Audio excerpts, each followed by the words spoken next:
The move works by using your opponent's own body weight against him. The first strike can land at speeds greater than 20 miles per hour and can stun your opponent with the same injury-producing energy as dropping a bowling ball from over 11 feet onto his torso. By using his arm as a lever in conjunction with the leg sweep, you drive your opponent to the ground.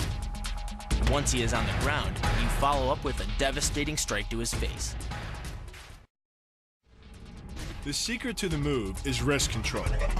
By rotating your opponent's wrist to the maximum extent of its range of motion, the bones of the wrist lock against the bones of the forearm and make it impossible to bring the strong muscles of the upper arm to bear.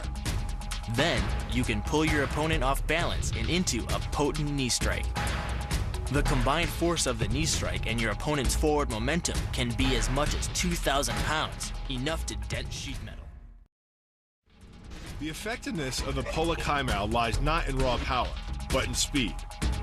By relying on your triceps to snap the strikes forward over the elbow, 3 blows can hit in 7/10 of a second.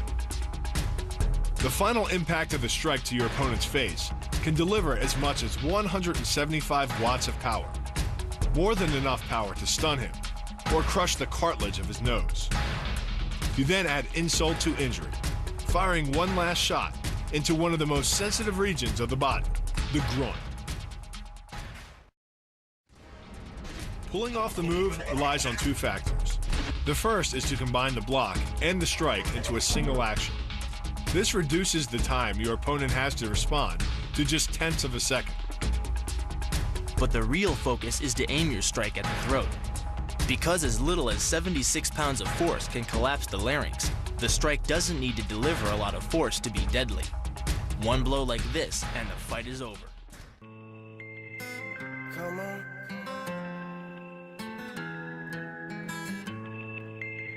Sha-na-na-na-na.